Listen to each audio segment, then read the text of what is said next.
दोस्तों, आज दुनिया भर में हिंदू धर्म के लगभग 1.2 बिलियन अनुयायी हैं, जो कि दुनिया की आबादी का 15% हैं। ईसाई और इस्लाम के बाद हिंदू धर्म विश्व का तीसरा सबसे बड़ा धर्म है।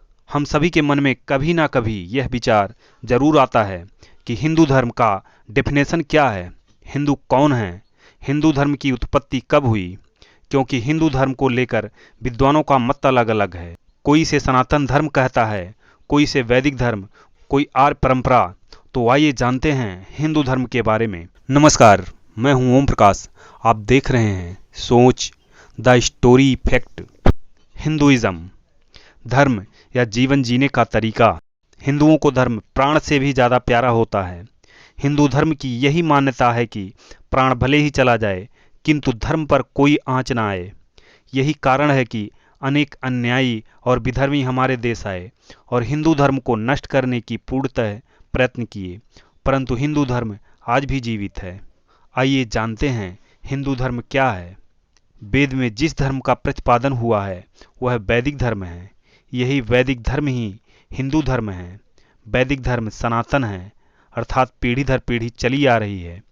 हिंदू धर्म शाश्वत है, सार्वभौमिक है तथा सार्वकालिक है। यह नित्य एवं अविनाशी है। इसका विनाश किसी भी देश या काल में नहीं होता। हिंदू धर्म एक सार्वभौमिक धर्म है। यह सबसे प्राचीन धर्म है। बौद्ध, जैन, इस्लाम या ईसाई, ये जितने भी धर्म हैं, इन सब का कोई न कोई संस्थापक अवश्य है, परंतु हिंदू धर्म का कोई संस्थापक नहीं है। इसकी कोई तिथि निश्चित नहीं की जा सकती। यह सभी धर्मों का जन्मदाता है। हिंदू धर्म को सनातन इसलिए कहा जाता है क्योंकि यह ईश्वर के द्वारा रक्षित है और यह हमें शाश्वत बना सकता है। वेद हिंदू धर्म के आधारभूत ग्रंथ हैं। हिंदू कौन है? हिंदू शब्द एक मुख्य सांकेतिक शब्द है। ऐसा कहा जाता है कि सबसे पहले आर्य लोग भारत आए और सिंधु नदी के पास बस गए। इन्हें ही पारसी लोग हिंदू कहने लगे और इनके द्वारा बोली गई भाषा को हिंदी कहा जाने लगा। धीरे धीरे इसमें परिवर्तन हुआ और सभी अनार्य को हिंदू समझे जाने लगा। हिंदू शब्द अपने आप में बहुत ही विस्तृत है। इसकी कोई परिभाषा नहीं दी गई है जो सर्वसम्मत हो, किंतु इस बात से सभी सहमत हैं कि हिंदू शब्द से किसी एक विशेष धर्म, एक विशेष संप्रदाय, एक विशेष जाति या एक विशेष राष्ट्र का बोध नहीं होता। भारत से बाहर मक्का या मदीना में भारतीय मुसलमान को हिंदू या हिंदी कहा जाता है। अमेरिका में भारतीय ईसाई को हिंदू ही कहते हैं। अमेरिका में हर एक भारतीय हिंदू कहलाता है, चाहे वह किसी भी धर्म का हो। भारत संसार में कई बातों में विलक्षण है। इन्हीं विलक्षणता में भारत की संस्कृति एक है। हिमालय से लेकर कन्याकुमारी तक, कच्छ से लेकर आसाम तक, हिंदू नामधारी किसी मत या संप्रदाय का हो, उसका स्वभाव और विचार प्रायः मिलता जुलता है। सभी राम, कृष्ण आदि को मानते हैं। सबकी संस्कृति का मूल यह भारत है। वर्णमाला सभी की एक है। प्रांत प्रांत में आधार में भेद है, भाषा में भेद है, पहनावे में भेद है, परंतु जन्म जन्मांतर सभी मानते हैं। इस तरह अनेकता में एकता संसार के किसी इतने विशाल भूभाग में नहीं है। अंत में हम यह कह सकते हैं कि जो भी मनुष्य भारत की प्राचीनतम आर्य परंपरा को अपनाती परंपरा स्वीकारता हुआ भारत की संस्कृति और भारत के धर्म को पूर्ण रूप से या आंशिक रूप से अपनाता है, वह भारतीयों के लिए हिंदू है। इसी को लोकमान्य जी ने इस श्लोक के माध्यम से स्पष्ट किया है। असिंधो सिंधु पर्यंता यस्य भारत भूमिका पितृभू पुण्यभूश्रयो सवै हिंदू रीति स्मृत है। अर्थात पूर्व और पश्चिम समुद्र, दक्षिण में समुद्र और उत्तर में सिंधु नदी के उद्गम तक, इन चारों सीमाओं के भीतर जो देश है वही भारत भूमि है। यह भूमि जिसकी पितृभूमि तथा पुण्य भूमि है वही हिंदू है। धर्म क्या है? धर्म का अर्थ है धारण करना। वह इस विश्व का आधार है। धर्म व्यक्ति की मर्यादा बनाए रखता है। धर्म समाज की मर्यादा बनाए रखता है। धर्म मनुष्य का कल्याण करता है। इसलिए धर्म को समाज की प्रतिष्ठा है।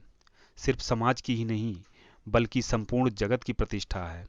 इस प्रकार हिंदू धर्म एक विशाल और विश्व स्तरीय धर्म है। यह मानव का धर्म है। हिंदू धर्म का इतिहास भारतीय उपमहाद्वीप में पाई जाने वाली विभिन्न धार्मिक परंपराओं को समाहित करता है। यह लौह युग के बाद भारतीय उपमहाद्वीप में धर्म के विकास के साथ ओवरलैप या मेल खाता है। इसकी कुछ परंपराएं प्राग ऐतिहासिक धर्मों जैसे कांस्य युग की सिंधु घाटी सभ्यता से जुड़ी हैं। हिंदू धर्म को दुनिया का सबसे पुराना धर्म कहा जाता है। हिंदू धर्म के इतिहास को अक्सर विकास की अवधि में विभाजित किया जाता है। पहली अवधि पूर्व वैदिक काल है, जिसमें सिंधु घाटी सभ्यता और स्थानीय प्राग ऐतिहासिक धर्म शामिल हैं। इसे वैदिक हिंदू धर्म या प्राचीन हिंदू धर्म कहा जाता है। इसकी शुरुआत इंडो आर्यन प्रवासन से हुई, जो 1900 ईसा पूर्व और 1400 ईसा पूर्व के बीच में शुरू हुआ था। हिंदू धर्म ग्रंथ हिंदू धर्म शास्त्रों एवं वेदों पर आधारित है। वेदों को सबसे पुराने शास्त्रों के रूप में जाना जाता है। इसमें अत्याधुनिक और दार्शनिक ज्ञान समाहित है। भारतीय हिंदू दर्शन काल का प्रारंभ वैदिक काल से होता है। इस काल में वेद, उपनिषद, भगवद गीता जैसे ग्रंथों का विकास हुआ। ये सभी ग्रंथ अलग नहीं, इसमें उस सत्य का वर्णन है जिसका दर्शन कुछ मनीषियों को हुआ। इसे इसलिए देववाणी कहा जाता है। वेद परम सत्य है। इसमें लौकिक तथा अलौकिक सभी विषयों का ज्ञान है। भगवद गीता सभी उपनिषदों का सार है। भगवद गीता हिंदी साहित्य का अमूल्य रत्न है। भगवद गीता महाभारत युद्ध के प्रारंभ होने से पूर्व अर्जुन और श्री कृष्ण के बीच होने वाला वार्तालाप है। इन्होंने अर्जुन को हिंदू धर्म का मूलभूत सिद्धांत सिखाया। हिंदू धर्म की आलोचना हिंदू धर्म ने सख्त सामाजिक पदानुक्रम को मजबूत किया है, जिसने हिंदुओं को 4 मुख्य श्रेणियों में बांट दिया, जिसमें ब्राह्मण, क्षत्रिय, वैश्य और शूद्र शामिल हैं। उच्च वर्गों में पुजारी, बुद्धिजीवी, योद्धा, नेता और व्यापारी वर्ग के लोग शामिल हैं। निम्न वर्ग में मैनुअल मजदूर और सड़क सफाई करने वाले लोग शामिल थे। जाति प्रथा के फलस्वरूप उपजी छुआछूत जैसी कुरीतियां शामिल हैं, जो लगभग 20 करोड़ से अधिक दलित लोगों के साथ असमानता का अनुचित व्यवहार हिंदू धर्म की प्रतिष्ठा को ठेस पहुंचाता है। हिंदू धर्म पर अत्याचार सनातन धर्म उसकी संस्कृति व सभ्यता को खत्म करने के लिए हिंदुओं की हत्या का दौर 6वीं शताब्दी से शुरू हो गया था। लगभग 10 करोड़ हिंदुओं की क्रूरता से हत्या की गई। नरसंहार करने वालों में मोहम्मद गोरी, बाबर, औरंगजेब जैसे क्रूर शासक थे। भारत को आज़ादी मिलने के बाद भी किसी सरकार ने हिंदुओं के ऊपर हुए नरसंहार का पता लगाने के लिए गंभीर प्रयास नहीं किया, न ही उनके ऊपर शोध कराया। मुस्लिम आक्रांताओं ने हिंदुओं का अस्तित्व खत्म करने के लिए उनकी पूजा पद्धति पर आक्रमण किया। देश भर में 400 से अधिक मंदिरों का विनाश किया गया। सनातन संस्कृति को नष्ट करने के लिए उनकी शिक्षा पद्धति पर हमला किया गया। नालंदा विश्वविद्यालय की 90,000 पांडुलिपियों को जला दिया गया। वीडियो पसंद आए तो प्लीज़ लाइक और सब्सक्राइब अवश्य करें।